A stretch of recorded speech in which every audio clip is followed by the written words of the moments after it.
Hola, qué gusto, bienvenida, bienvenido a este programa del Tribunal Electoral del Poder Judicial de la Federación, Justicia Electoral a la Semana. Hoy vamos a hablar de 27 años de jurisprudencia en el Tribunal Electoral del Poder Judicial de la Federación. Le pedimos muy amablemente que se quede con nosotros.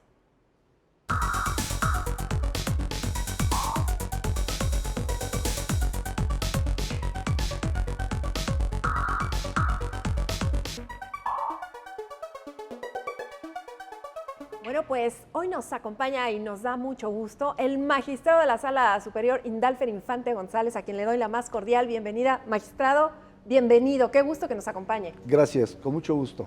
Bueno, magistrado, pues el tema a usted le gusta, le interesa y ha estado encabezando el tema de la jurisprudencia en nuestro tribunal.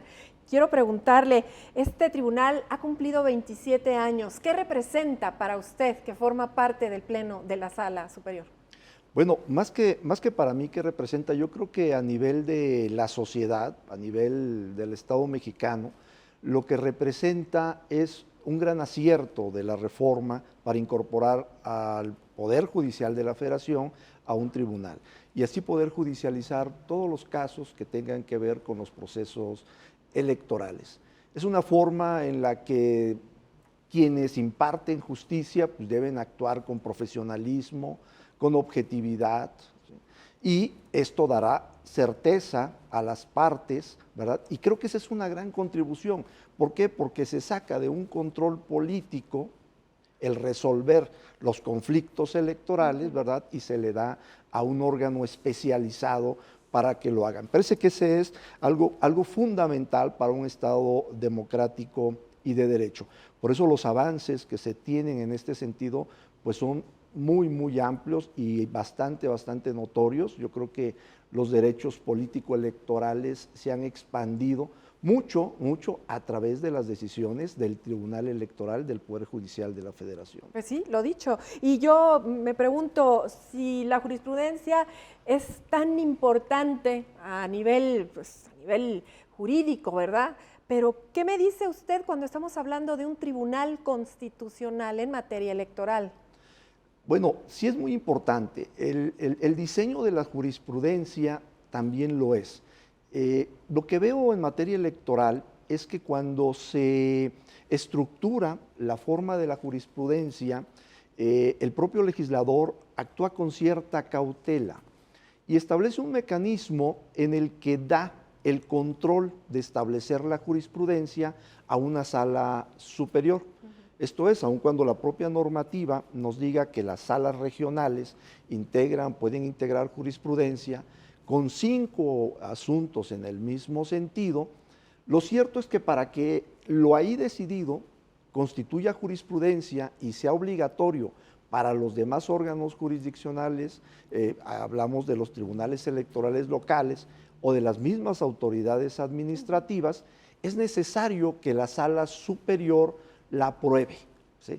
Es decir, cuando una sala regional tiene estos precedentes, estos 5 precedentes, lo que hace es enviar a la sala superior la solicitud de que se integre jurisprudencia para que sea obligatoria. Pero la sala superior tiene que analizarla y determinar si efectivamente comparte ese criterio como para que sea jurisprudencia. Es decir, el diseño establecido por el legislador es que sea un órgano superior, en este caso la sala superior, el que decida efectivamente si los criterios que están señalando o resolviendo las salas regionales efectivamente deben ser obligatorios para los demás órganos, tanto administrativos como jurisdiccionales. Decía yo hace un momento, magistrado Indalfer Infante, que usted ha estado a la cabeza de la jurisprudencia en nuestro Tribunal Electoral. ¿Cómo ha evolucionado esta jurisprudencia? ¿Cómo ha cambiado? ¿Qué cambios han surgido desde esa llegada de usted como titular de nuestra jurisprudencia? Bueno, yo creo que uno de los cambios que hemos hecho es incentivar a que efectivamente hagamos de nuestros criterios jurisprudencia obligatoria. ¿Por qué? Porque tenemos muchos asuntos en los que por alguna razón no constituyen jurisprudencia, aunque tengamos 3 precedentes, ¿sí? Como la sala tiene que hacer una declaratoria formal de jurisprudencia, ¿verdad? Siempre hay una nueva oportunidad de que se pueda analizar.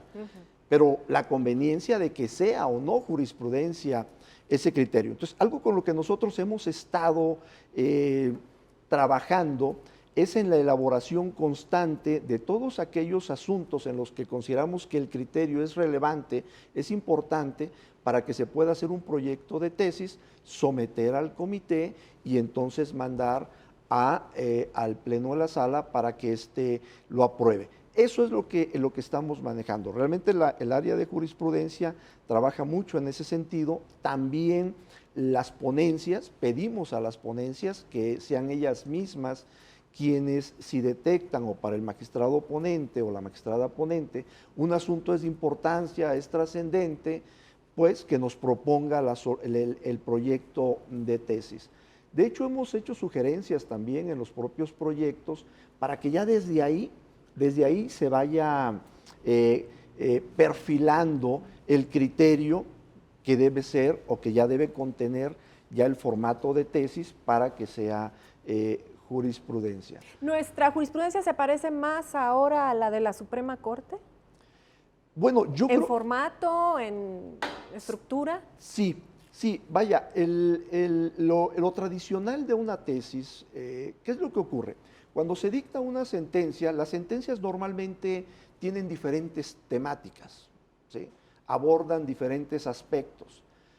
Y lo que se hace con la jurisprudencia es sistematizar esos criterios para de ahí extraer el que realmente va a ser jurisprudencia. No todos los temas que se tocan en una sentencia van a llegar a tener la calidad de jurisprudencia. Entonces, se elige cuál es el tema central, el nuclear de esa sentencia y para que se elabore el proyecto.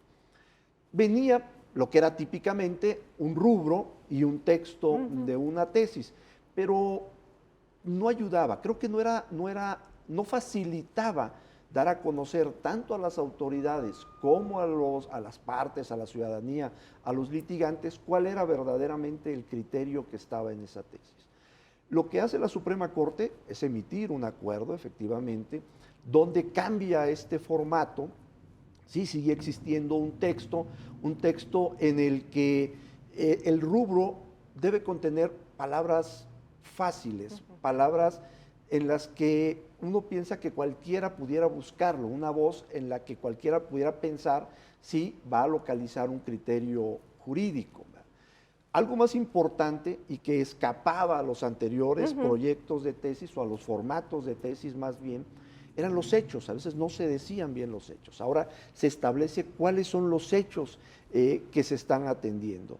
Después de eso, el criterio jurídico, ya se dice, a ver, para resolver esto, el criterio jurídico es esto, ya de manera muy clara, muy natural.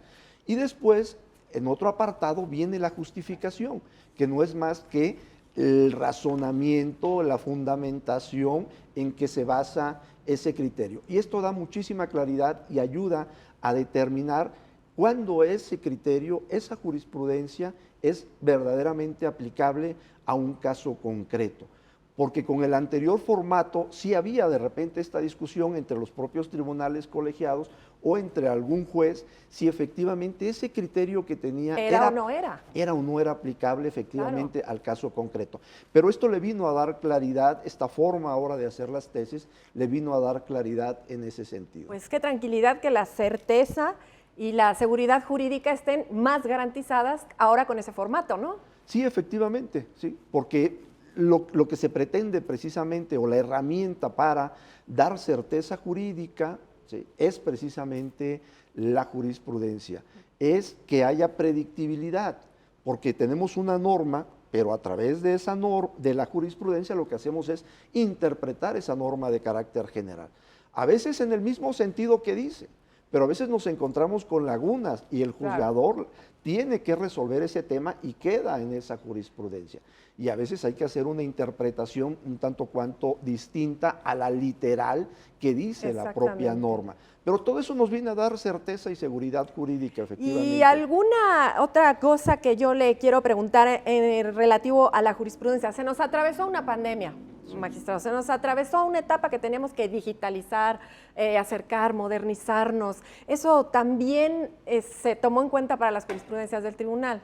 Claro, por supuesto. De hecho, yo creo que vino a dispararla, a hacerlo mucho más rápido esta transición. ¿Cómo ocurría antes? Digo, yo soy también de la época antigua. Somos. O somos de la época antigua. Pero en aquella ocasión, por ejemplo, todo lo teníamos a través de libros. Claro. ¿Sí? No todos tenían acceso al semanario judicial de la Federación. Quienes estábamos dentro del Poder Judicial de la Federación, cuando llegaba el semanario, pues teníamos que leerlo completo y prácticamente aprendernos de memoria los criterios tanto de los tribunales colegiados, del Pleno y de las salas de la Suprema Corte de Justicia. Ahora, pues estas herramientas informáticas han servido también para dar mayor apertura, mayor transparencia, comunicar de mejor manera a los ciudadanos y a las demás autoridades los criterios de los tribunales.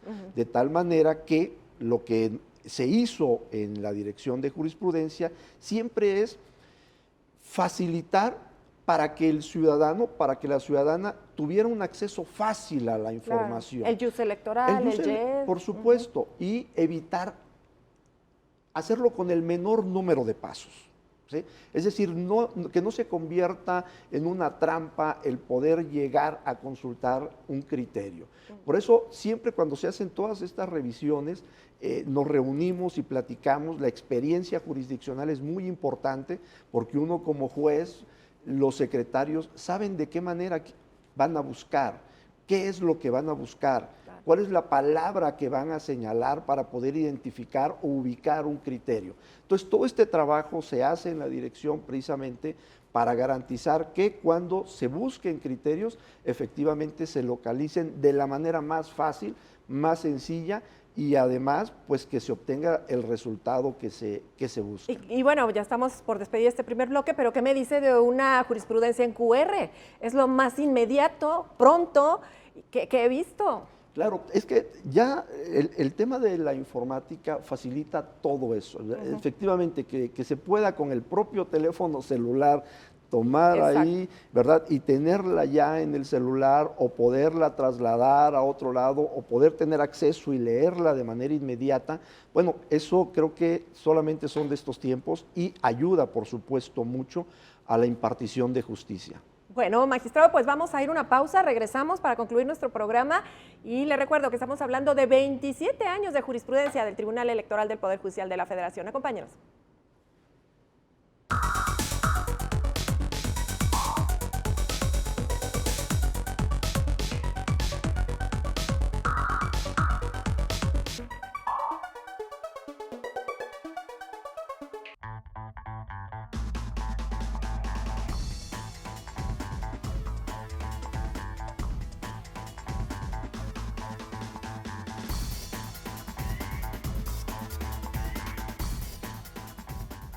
Estamos de regreso hablando de 27 años de jurisprudencia en el Tribunal Electoral del Poder Judicial de la Federación. Nos acompaña el magistrado Indalfer Infante González y comentábamos hace un momento que usted encabeza el Comité de Jurisprudencia del Tribunal Electoral. Me gustaría mucho que nos hablara cómo funciona, quién participa.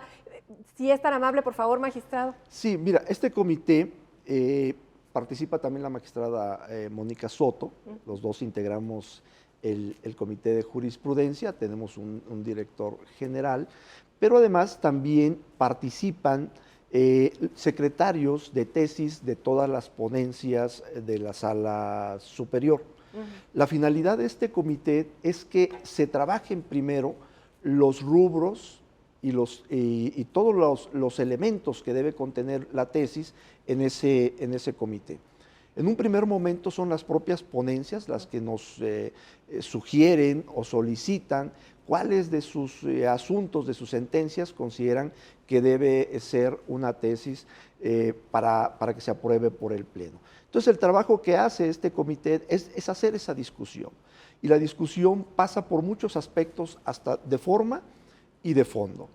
Y a veces yo le agregaría hasta a veces de conveniencia de si debe o no ser en este momento jurisprudencia un criterio, ¿verdad? La materia electoral, como sabemos, tiene tiempos muy cortos, a diferencia de otras materias. Aquí se tiene que reflexionar y pensar muy rápido en el criterio que se debe emitir. Por eso a veces creo que se actúa con cautela cuando se dice, a ver, este criterio hay que reflexionarlo un poco más, ¿verdad? Si es cierto, tenemos los precedentes, pero es más conveniente esperar a ver otro criterio, cómo sigue decidiéndolo.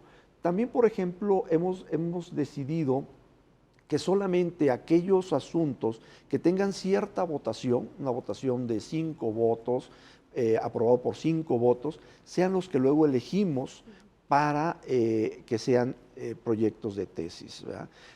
Los otros no, porque de repente si sale con una votación de 3, pues no garantiza que efectivamente siga siendo esa el criterio. Por lo tanto, esos los hacemos. Muy minucioso, exhaustivo, ¿verdad? Muy minucioso, exhaustivo, todos, porque son 7 ponencias y además la dirección de jurisprudencia también, que se encarga de hacer toda esta revisión para que no se escape absolutamente nada al respecto. Magistrado, le voy a decir que para mí la jurisprudencia es la joya de la corona, ¿no?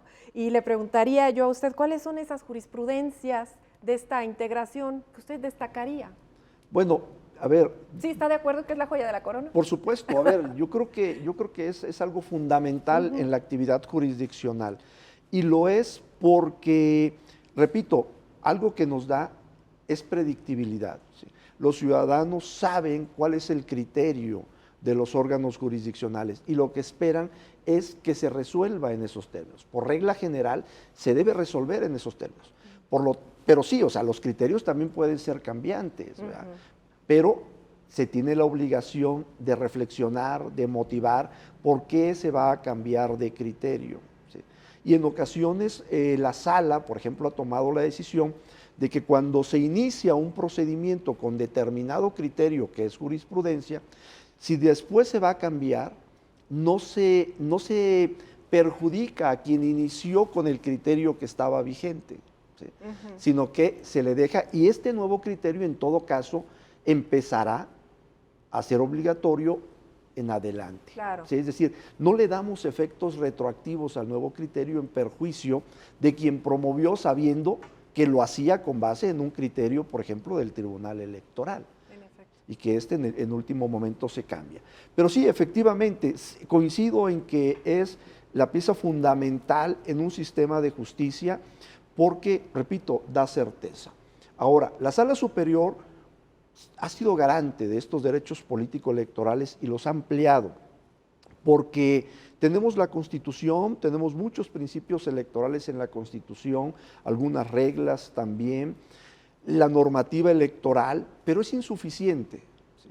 O hay ocasiones que hay aspectos en la Constitución que no han sido todavía desarrollados por el legislador, y entonces le toca al Tribunal Electoral desarrollar esos aspectos, ¿no? O resolver esos aspectos para un caso concreto en particular. Son muchos los criterios, yo creo que sí necesitaríamos de muchos programas, 2 programas sí, al menos. no, o una serie de programas para ver esto, porque cada criterio tiene su nota distintiva. Pero si pudiéramos mencionar algunos, yo diría, por ejemplo, los criterios que tienen que ver con el acceso a la jurisdicción de las comunidades indígenas, ¿no? La Sala Superior ha emitido criterios en los que ha temperado reglas que son para todos, ¿verdad?, en relación con las comunidades indígenas, reconociendo las dificultades que tienen para acceder a las justicias, ya sea por la distancia, por el conocimiento del acto reclamado, por el lenguaje, por por la lengua, perdón, por todo ese tipo de aspectos, es que ha atemperado las reglas procesales en relación con las comunidades indígenas. Por ejemplo, también en temas de violencia política en razón de género, que es un tema también muy importante. También en el aspecto procesal, por ejemplo, se estableció el criterio de la reversión de la carga de la prueba, es decir, que sea realmente el victimario el que pruebe, ¿verdad?, que no llevó a cabo esas conductas de violencia política en razón de género. En temas que tienen que ver con un control jurisdiccional de los actos parlamentarios, es algo también muy nuevo que generó también mucho ruido en relación con este tema, y donde nosotros hemos establecido que todos aquellos actos parlamentarios que afecten el desempeño de un cargo de elección popular son de materia electoral. Aquí sí tuvimos un cambio de criterio, porque el criterio anterior era que eran actos parlamentarios. Y cambiar de criterio es bueno, ¿no, magistrado? Por supuesto que cambiar de criterio es positivo, así es, no es algo que tiene que darse de manera natural. Lo hemos comentado en jurisprudencia, lo comentamos con los secretarios. El hecho de que exista una jurisprudencia no significa que la vamos a aplicar automáticamente. Cada asunto que nos llega siempre es una nueva oportunidad para reflexionar sobre el criterio que venimos desarrollando. ¿Sí? Y eso es lo que nos da la oportunidad de poder saber si es el momento de en una nueva reflexión cambiar o no cambiar del criterio. Por supuesto que lo ideal es que esto sea excepcional, es la excepción, no es la regla. Pero puede ser la situación, puede ser la circunstancia la que los obligara, ¿no?, a cambiar el criterio. Por supuesto, pero hasta una nueva reflexión, es decir, no necesariamente una circunstancia material en particular, sino que cuando vuelves a ver el asunto, lo ves con otros ojos. Lo ves con otros ojos, efectivamente. ¿Sí? Entonces, la función del juez es esa.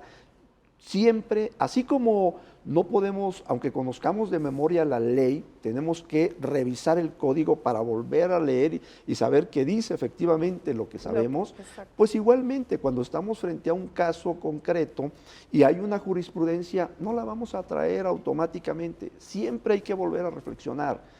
La petición a los secretarios de estudio y cuentas siempre es esa. A ver, ustedes analicen el asunto y tienen que plantearle o proyectarle al magistrado lo que ustedes consideren. Si ustedes estiman que un criterio debe ser superado, pues pueden plantearlo. ¿Sí? Entonces hay que hacérselo saber a los propios secretarios en ese sentido. Magistrado Indalfer Infante, el proceso electoral 2023-2024 con la jurisprudencia del tribunal va seguro, va protegido, va blindado.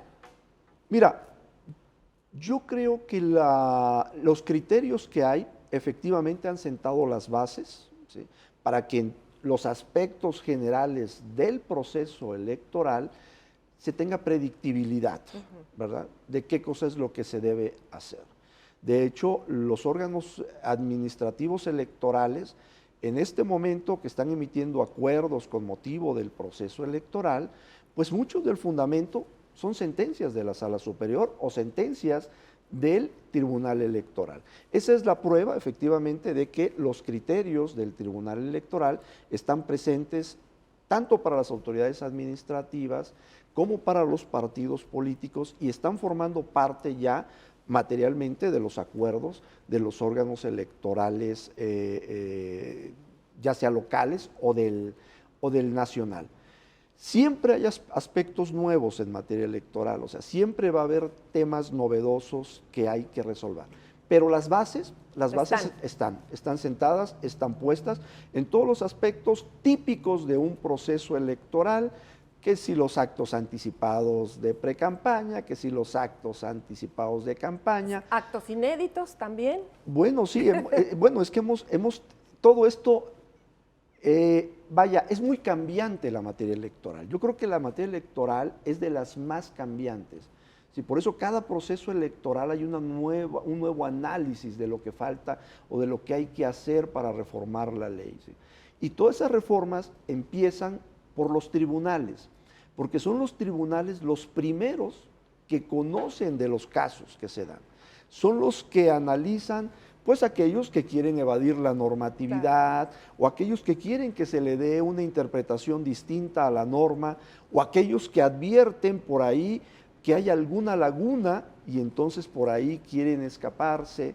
Y son entonces los órganos jurisdiccionales los que empiezan a establecer los criterios, y de ahí la importancia de generar la jurisprudencia, uno, para hacerlo obligatorio para todas las partes y también para las autoridades electorales. Pues que lo sepa la ciudadanía, que la jurisprudencia del Tribunal Electoral protegerá este proceso electoral, a capa y espada, ¿no, magistrado? Por supuesto, es decir, están los criterios, los ciudadanos pueden conocerlos, pueden saber efectivamente cuáles son en cada uno de los aspectos. Dijimos ya que tienen que ver con todo el proceso y los temas pues que también están y que se dan mucho en un debate, las cuestiones de libertad de expresión, qué cosa es lo que se puede decir, hasta dónde se puede decir, pero lo que sí es muy claro es que el Tribunal Electoral ha sido garante de la libertad de expresión. Ese es un tema importante, tanto para la ciudadanía en general, como por ejemplo para la actividad periodística también. ¿Sí? Hay criterios en ese sentido y se ha resuelto que en el caso de medios, por ejemplo, de comunicación, de periodistas que han hecho expresiones en periodos de veda, ¿verdad? Este tribunal ha resuelto a favor de la libertad periodística, de la libertad de expresión en ese sentido. Bueno, magistrado, pues hemos llegado al final de este programa. Queremos agradecerle su presencia, este amplio conocimiento que usted nos deja en materia de jurisprudencia. Solo para despedirnos, magistrado.